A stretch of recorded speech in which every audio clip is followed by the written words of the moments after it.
Google Business Profile Booking Tutorial. Hello guys and welcome to this new tutorial. In today's video, I'm going to show you how you can use the booking feature on your Google Business Profile dashboard. It is very easy and very simple. All you need to do is to follow up the tutorial from the beginning till the end and you are going to be good to go. The booking feature on Google Business Profile will let you right there select or set up a reservation or a booking appointment for your clients if you are going to set up a service like a hair salon, a consultation, or whatever needs a booking or an appointment. You can also be a doctor and set up the booking appointments for your patients. Right there, we are going to head over the Google Business Profile by searching on Google Business or Google My Business. So once you have the access to the Google Business Profile, you're going to click on Sign In, select your account from Google or Manage Now if it is already set up.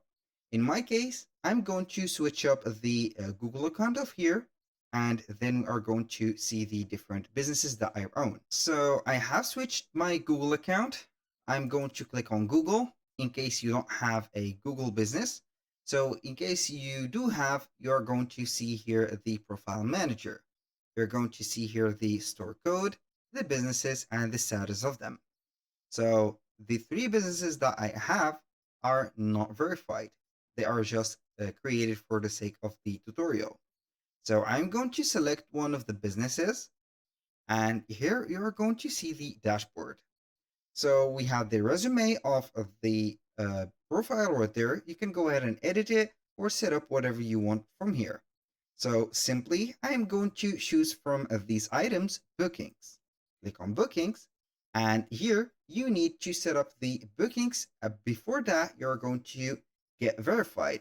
So you are going to click on get verified if you are not verified, and then you're going to choose the business, for example, video, and you can go ahead and set up here the verification later. So these are the opening hours. I'm going to skip all of these parts, and we're going to set up this. So here, obviously, my bookings will not work without the verification. If you click on bookings and you have verified your profile, you're going to get two options. Either you are going to link your booking service right there into an external link, for example, for Calendly or Google Calendar that you have running right now, or you can go ahead and see the direct integration with the different booking or calendars that are available in the web. So you are going to get a list like Wix, Square, or Squarespace, Acuity, and etc. So connect one of those, and also you can go ahead and set up the bookings and appointments, manage them from here. So that was all for today's video. Thank you guys for watching. I hope that you have enjoyed the content and hope to see you soon on the next one.